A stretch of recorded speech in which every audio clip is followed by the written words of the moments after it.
This is the second half of my conversation with Daniel Ray about Noah's flood. I've added minimal commentary, but have again removed silent segments, so there are jump cuts.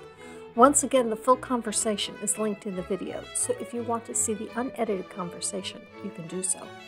With that, let's have a chat.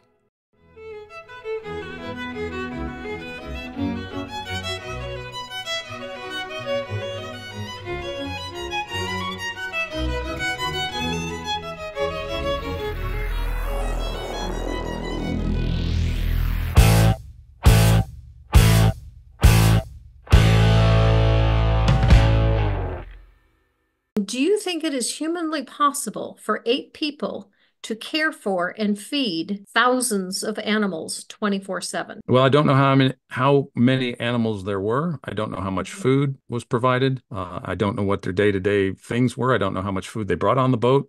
I don't know, and I'm not suggesting that God miraculously fed them while they were on the boat, or if they brought enough food storage for them when they started their trip. I don't know. Okay.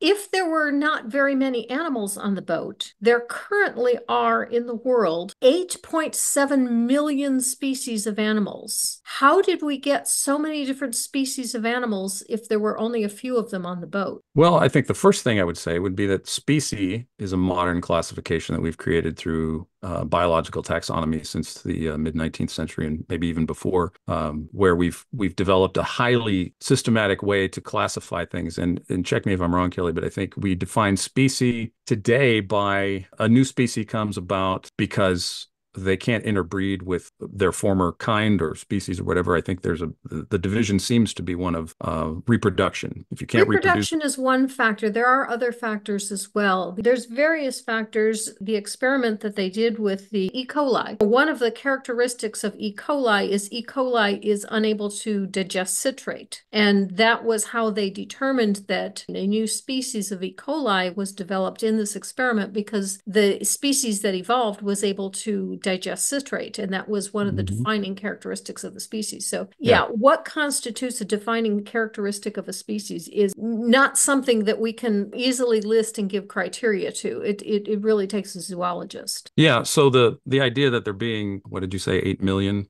species or whatever, I'm not going to disagree with the variety of course, we got zebras and coconuts and walnuts and you name it, mockingbirds and all kinds of stuff, all that biology stuffed into the ark, it would seem.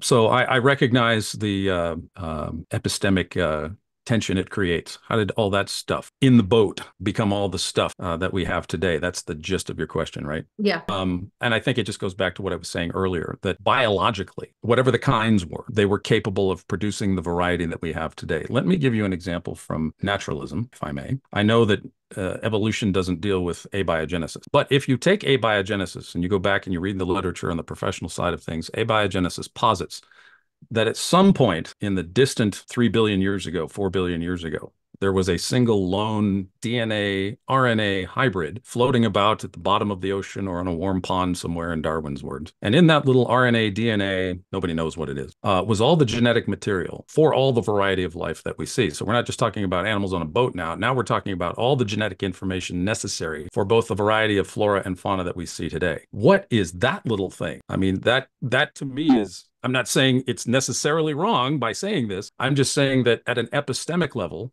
I think you and I share a difficulty with the kind of variety that exists today. If you're a naturalist, it has to come from a molecule of some kind because God wasn't there to do it. For me, as a Christian, how did all this variety come off of a boat? And for you as a naturalist, I think the question is, how did all this variety come out of a single molecule, if that's how life started? So I think recognizing that the epistemic tension and the questions there are beyond at least my ability to answer, and I'm not saying that people have the answer to abiogenesis, but I think the question for abiogenesis is similar in kind intellectually, scientifically, as is the question for how many animals fit on a boat and how do we get all the variety off the animals. So I think we both kind of have to have something of a miracle story in some sense, even if you don't want to call it a miracle. I think you have to have something unexpected, something incredible, something that's a little bit beyond our ability to understand. Next question. The only plant life that can exist in 20 feet of salt water is ocean life. And if the oceans have overflowed so that there is 20 feet of salt water covering the entire earth, at the end of the flood, there would be no plant life alive other than kelp or seaweed. What So did you're the saying, animals eat when they got off the boat? no, I don't know. Okay. I don't know. All right. In terms of the saline quality of the water, I don't know. I don't know that either. I don't know what the Well, percentage of even salt even if waters it were. wasn't saline, I mean, just take a plant and bury it in 20 feet of water and wait a year. It'll be dead unless it's a watered plant. Oh, It's so you're gonna be saying dead. that there was nothing for the animals to eat after the boat because there would be nothing living? Is that what you're Right. saying? Okay, Yeah. so you have I was trying to think about the dove and the olive Right. leaf. So God miraculously made one tree. No, no, hear me out on that. The idea that there was a tree after the flood is not necessarily the case. Why would the dove have this thing in her beak? Dove isn't going to land on the water. What she did was probably land on dry ground. And the fact that she had a leaf in her beak meant that she probably landed on the ground to pick it up. So I think, could be wrong, that would indicate that there wasn't necessarily an olive tree that miraculously sprouted up out of the ground. But what was there on the ground? A bunch of storm debris. I think the ground would be littered with dead things that would be palatable for animals to eat. I think there was plenty of storm debris and maybe enough leftover things for the original animals to eat and consume, vegetation, whatever the case may be. If it's been buried in water for a year, it's not going to be edible anymore. It's going to be completely broken down. Well, again, I'm speculating. I don't know. Mhm. I don't know. Ultimately, I don't know. I'm giving naturalistic hypotheses, and we could say, God fed the Israelites in the wilderness, and He could feed the animals if He wanted to. But I don't know. The Bible doesn't tell us. Did they have enough food on the boat for post-flood Exodus? I don't know. Did God miraculously feed them afterwards? I don't know. Okay. Did Noah The kill some? carnivores are going to Hmm. be looking at the herbivores as soon as they get off the boat and probably eating them because there is no other animal life on Earth. How do the carnivores not eat the herbivores? So when the Bible talks about pairs at the beginning, we tend to think that there was only two of every kind, but then we run into a question of there being seven pairs. And I think the distinction is that God tells Noah to bring seven pairs of all clean animals and one pair of all unclean animals. Now, we don't know exactly what fit into those categories, but there are seven pairs of every clean animal when the ark departs. So could there have been enough food for other animals to eat other animals? Probably. That's entirely possible. But again, Kelly, I don't know what the food source was after the flood. I'm speculating. Conservationists tell us that if there are fewer than 50 of a species, that bringing them back to a survivable population is virtually impossible. That you really need at least 50 and better yet 150 of each in order to repopulate a species. And one species coming from a single progenitor pair, I can buy. Two, okay, yeah, we can. But every species on the planet coming from a single or seven pairs or less and all surviving, don't you think that really stretches credulity? Well, no more than an abiogenesis scenario of a single molecule that produces all the life that we have. There's a lot of unknowns, Kelly. Naturalism has them, and so does supernaturalism. A lot of questions we don't have. So I think that question is along the same lines: is how did all the genetic material for all these animals come about? Same thing we were talking about earlier. What is the source of all of this? And so I think that question is along those lines for me, anyway. I don't know. I think the amount of animals that God created were enough to replenish the earth to the extent that we have today over the time that has occurred. But ultimately, there are questions like in abiogenesis that I just can't answer. I don't know. Okay. Is there any reason for thinking that this occurred other than it's in the Bible? Yeah, geologically speaking, historically speaking, the debate, I think, in geology goes back to, it's really interesting. Several books have been written about this. I'm reading one of them right now about the 19th century debate between scriptural geologists, and this is in England, and basically Charles Lyell, and then later Charles Darwin. This idea that geology became in the 19th century a kind of a specialized discipline, along with biblical higher criticism that came from the German schools. And so you had these professionals developing what we would call the sciences today of biblical hermeneutics and geology. But there were a lot of bishops and churchmen that were interested in the geological record because obviously of the Bible And it was Charles Lyell's desire to, in his words, to free the geological record from Moses, because you didn't have science textbooks and geology really wasn't a field as it is today. So you had this development of professionalization that on the one hand, you have the scriptural geologists who were Christians that believed in a flood, and there's a variety of different thoughts about them as well. And then you have the Lyell, who wasn't necessarily, I don't know if he was an atheist or not. I think he was more inclined to be wanting to do science apart from understanding the Bible, apart from understanding the flood geology. But I say all that to say that in the 19th century, there was this deep interest in what the rocks were really telling us, that the geology of the earth is drawing our attention and continues to draw our attention and continues to enliven the discussion in terms of what the rocks are actually saying, that there's something there, something happened, something enormous, the scales of which we're talking about, whether there was a flood or just general geological activity over time, Kelly, is that we're looking at the rock record because A, it's fascinating, B, it's beautiful, and C, we all think it says something, and it's all worth studying, and it's all worth discussing. And so I think what it boils down to is one's interpretation of the rocks. The rocks themselves don't care what metaphysics I use in my presuppositions about how I come to them. The rocks don't care if I understand them from a biblical perspective or a non-biblical perspective. There's no metaphysics in the rocks. People interpret the rocks, not the rocks. The rocks aren't telling us what they're saying. We are saying what we think the rocks are saying. But to your question, I think the very field of geology developed over the last 2 centuries, especially, point to the idea that as Psalm 111:2 says, "Great are the works of the Lord; they are studied by all who delight in them." And I think that applies to Christians and non-Christians alike. That's the verse that's over the door in Cambridge Laboratory that James Clerk Maxwell put there where he founded his discovery of electromagnetism. So I think to your question, yes, the geological record, like the cosmos above us, beckons our attention and almost demands that we say something about it. We are fascinated by it, drawn to it, and we'll be discussing this, I think, until Jesus returns. So yeah, I think there's plenty of interesting things in the rock record to discuss with people about there being evidence. Yeah. Some species of animals have great difficulty in mating. Pandas are one of them because a panda only ovulates once a year. Tasmanian devils is another because one will often eat the mate. The male will often attack the female. And I used to live in Fort Wayne, where we had at our zoo the only 5 Tasmanian devils that were outside of New Zealand. And the zookeepers tried desperately to mate them, but they had to get them to mate and then separate them immediately so that the male didn't attack the female. And they were not successful. All 5 of them eventually died. And there are now no Tasmanian devils outside of New Zealand. How could all of the species that got off the ark, when there's only 2 of many of them and only 14 of it at the maximum, manage to survive all of, we see in the wild every day that young animals get killed. It happens all the time. Eggs get eaten. Right.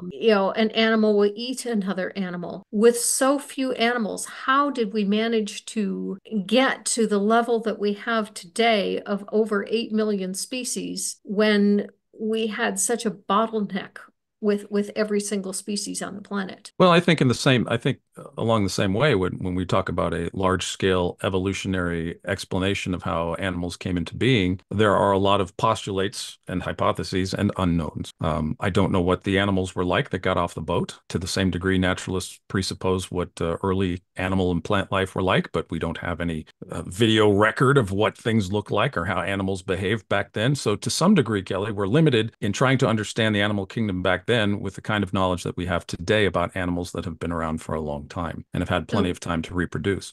Basically, it's possible they reproduce differently. I am not a biologist. This is not my area of expertise. So were the Tasmanian devils, what category were they in? Were they as angry as they are now towards each other when they're mating? I don't know. And to some degree, I think it's somewhat of a disadvantage for us to be so far removed from it.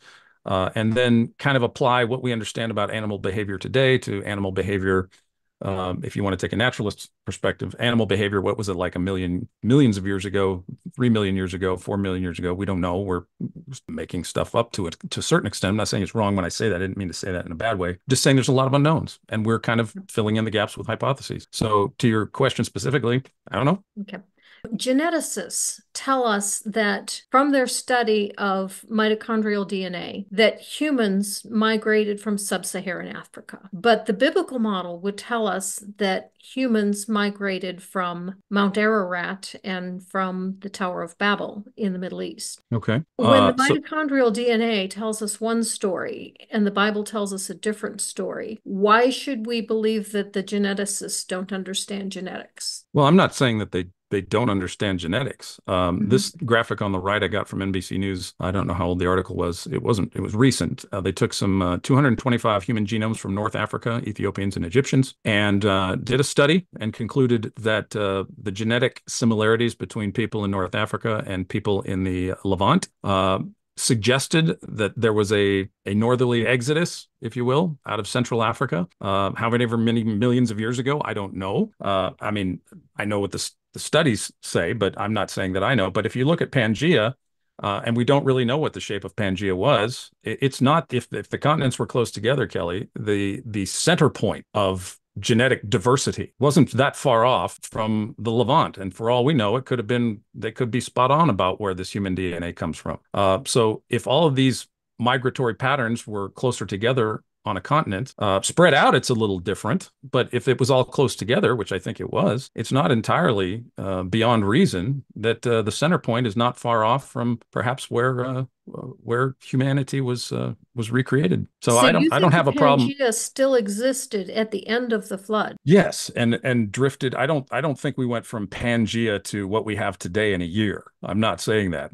Hmm. I think the drift continued, like for land bridge that from Eurasians that came over through Alaska and the Bering Strait. That was probably connected for years afterwards. I think there was a lot of connectivity still going on, and that the separation of the continents that we see today has occurred over time. So after the flood, yes, I think the continents started to break up, but they were definitely not in their final form, I don't think, at the end of the flood. And so there was still land bridges everywhere, and still your ability to traverse on foot most anywhere was still probably still possible. Okay, we can measure movement of plate tectonics today without Yes, any we problem. can. Yes, And we can. and from that we know the approximate rate that the continents are drifting apart. Hmm.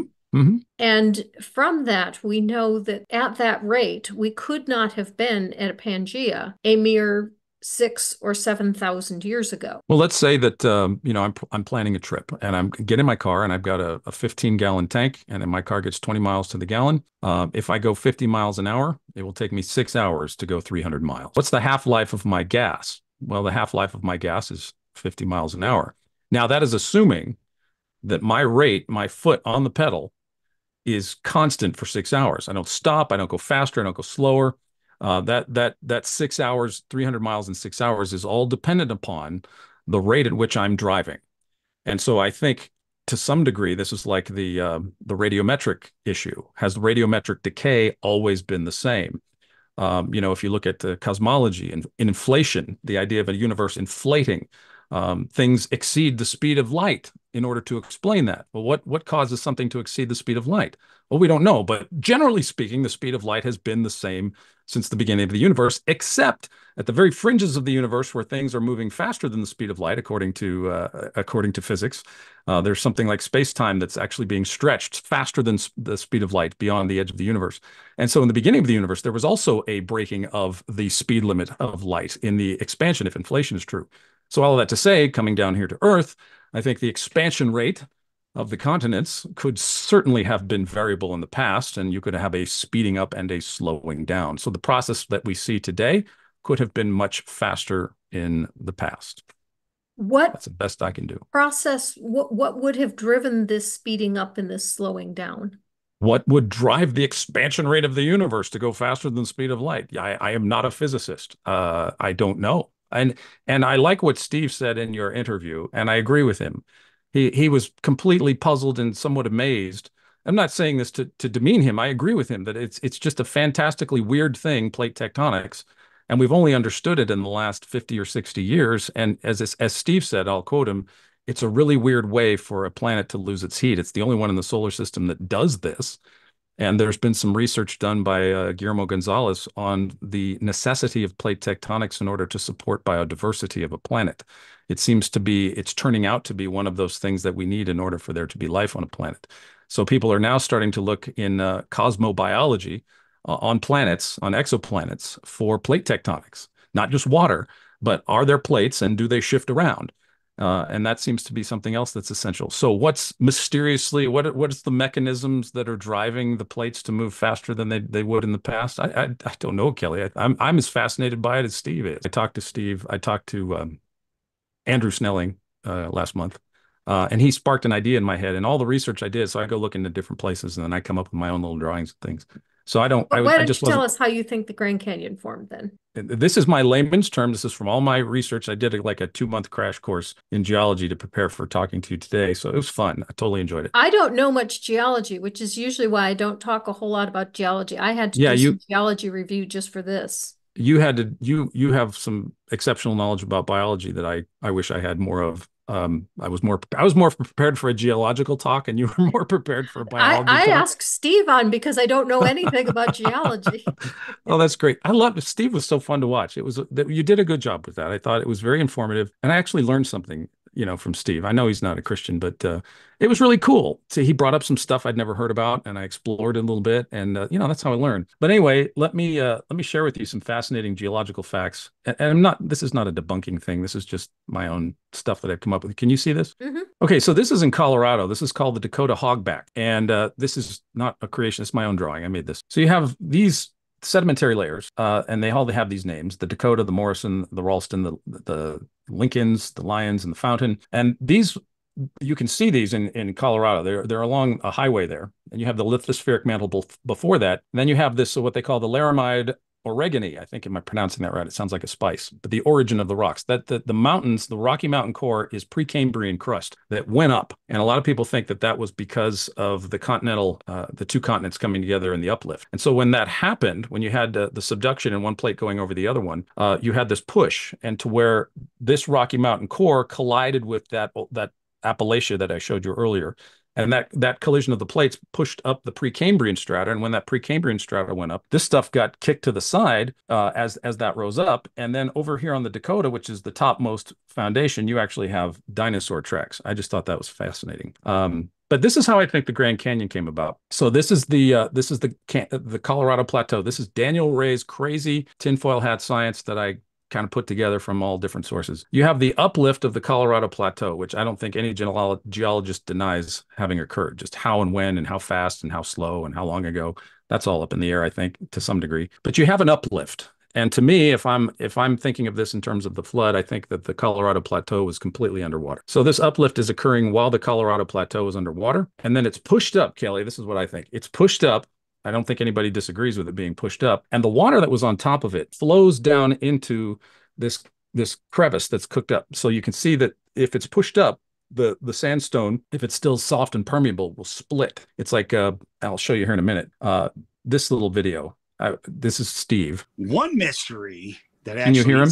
Is a mystery is exactly how the Grand Canyon took on its modern shape. But we're coming back to an old idea. We do this a lot in geology. I don't know why this is. As the Colorado Plateau, I personally am on the side of it being older than very recent.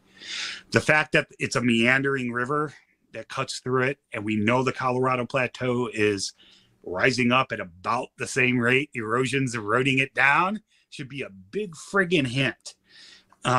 A long time ago in the 19th century, it was postulated that that there was an established river. The land rose up. Well, as that rises, that rivers no longer has a baseline, and only highly meandering rivers form from lateral cutting.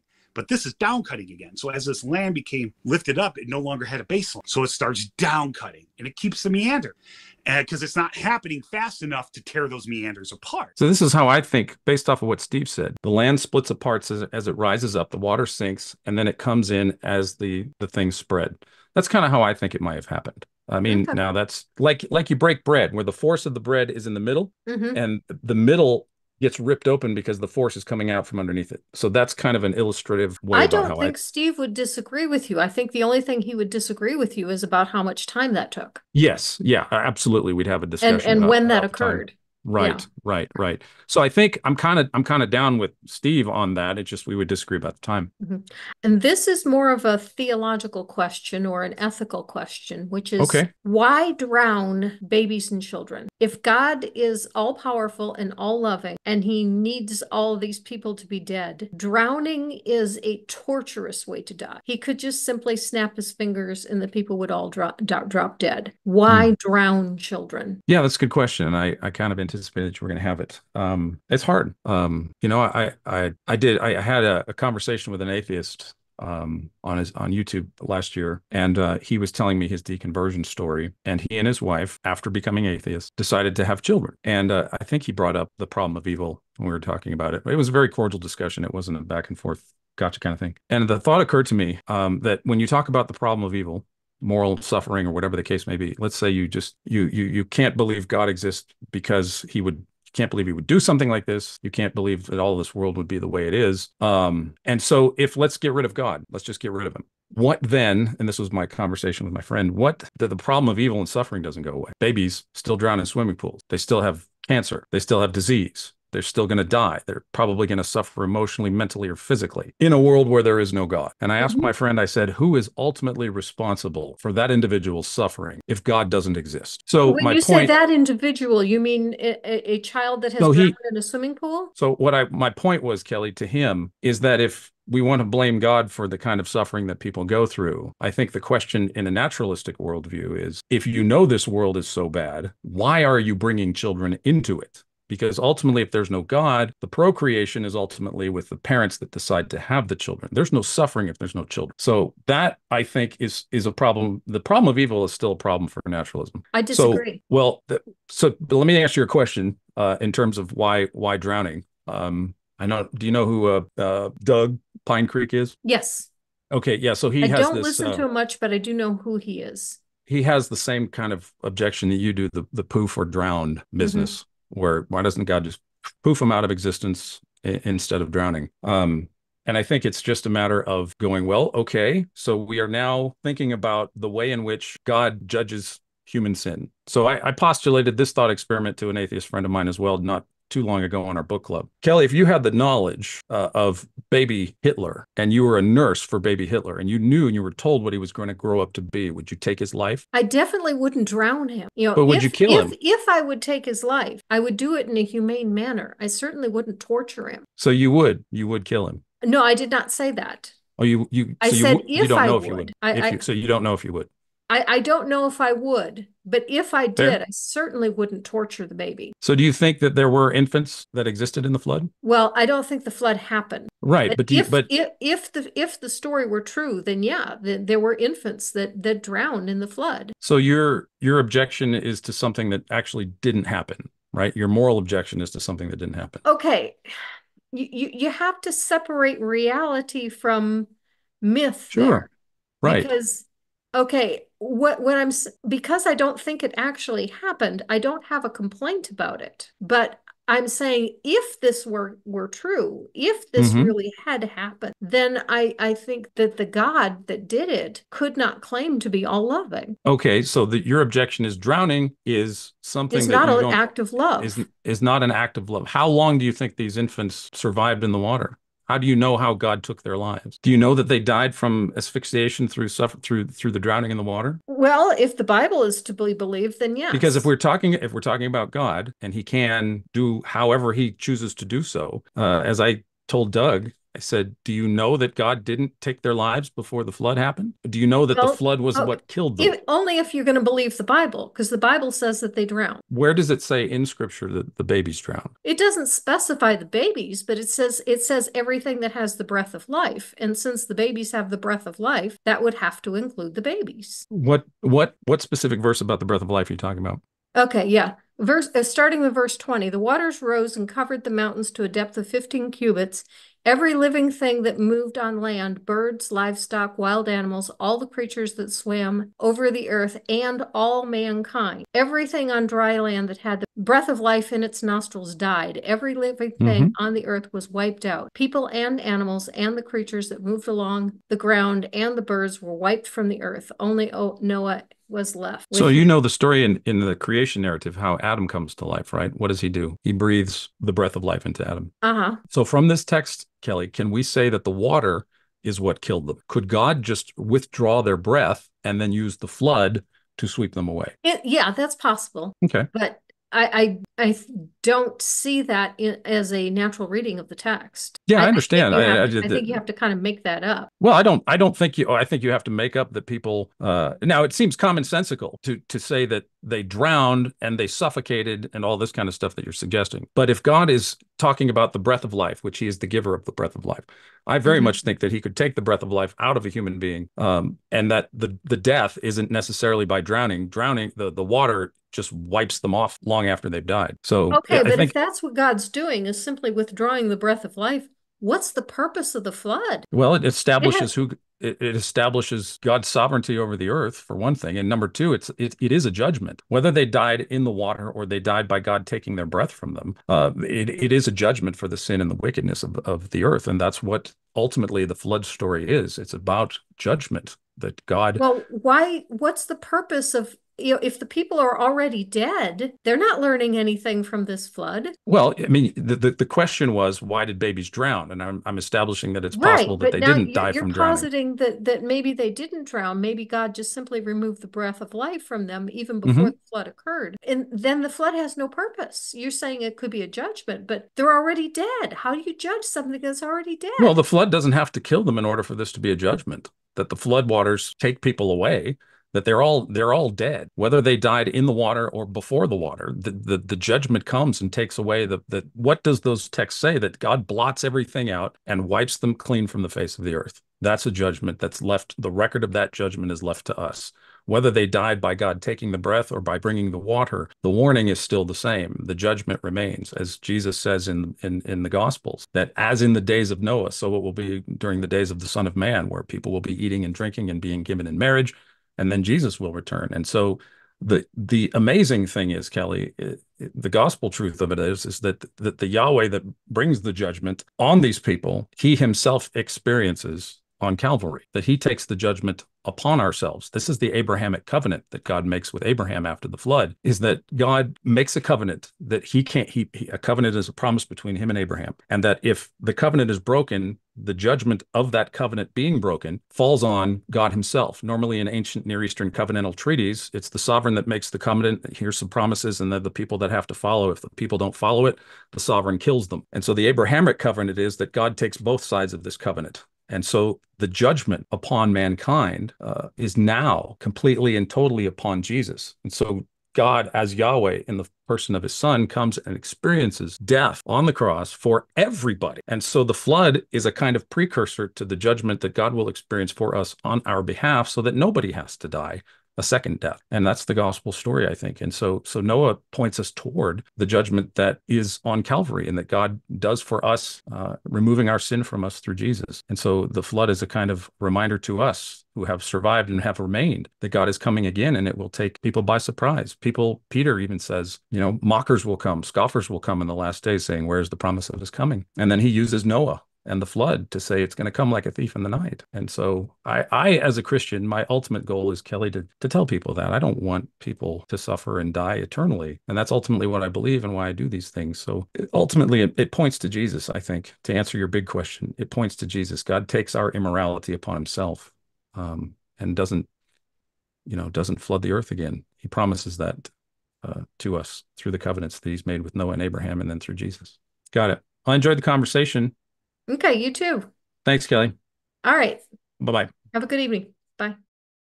I promised you the answer to the question of whether Daniel would believe a global flood had occurred if his Bible did not tell him so. This is the response that I got back to that question. In truth, since I'm naturally curious, I would probably have looked into it for myself at some point, even if I were never a believer. In the end, though, were I looking at it from a non-Christian point of view, I'd most likely lean toward whatever the science was saying without much critical thought about it. But as a non-believer, I never had a Christian approach me with an argument for why they believed the flood was true. Even as a Christian, though, few have ever really challenged me with geological arguments for the flood. Our conversation has been the first real open public discussion I've had about it with a non-believer. My guess is that many a believer and unbeliever alike don't know enough about geology to challenge each other on that heady topic. Much of the pushback I have received has been more of an appeal to authority like, "Are you smarter than a professional geologist?" kind of thing, to which I would emphatically say, no, of course not. But that pushback has been good, for it has encouraged me to look into geology and biology more carefully for myself. At the end of this conversation, I feel sorry for Daniel Ray. He serves a God that doesn't support him or his ministry.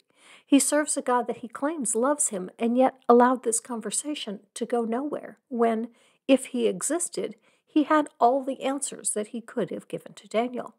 Daniel spent days in research to prepare for this conversation, and yet Daniel's God didn't steer him to the answers that he would need. Daniel does this full time for a living. People send him support money so that he can do this as a missionary. Daniel spent a lot of time making useless versions of this conversation that he thought I might like to publish. And while I appreciate his being so considerate, if he had asked me, I would have told him that I had no interest in this. I could have saved him a lot of time and effort. If there had been any answers to the questions that I raised, Daniel's God didn't give them to him. Daniel even knew some of the questions that I would raise, and yet his God didn't steer him to anything even resembling an answer in his research. Worse, not only do I not find his arguments persuasive, I find the entire process to be further evidence that his God doesn't exist. If there really were a God that Daniel was serving that was pleased by Daniel's service, why has he allowed Daniel to fail so miserably? Why has this God allowed Daniel's conversation with me to be further evidence for the non-existence of his God? Don't think that was the result? Read the comments to part 1.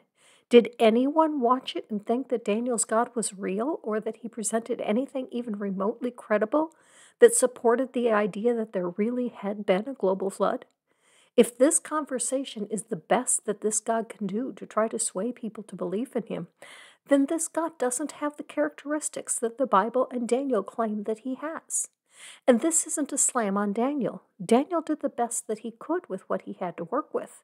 But if there really were a God out there that cared about how he is represented to the public, one would think that he would have supported Daniel better. The problem isn't Daniel, it's Daniel's alleged God. Daniel, could it be that you did the best that you could on your own because there is no God out there that cares about your ministry?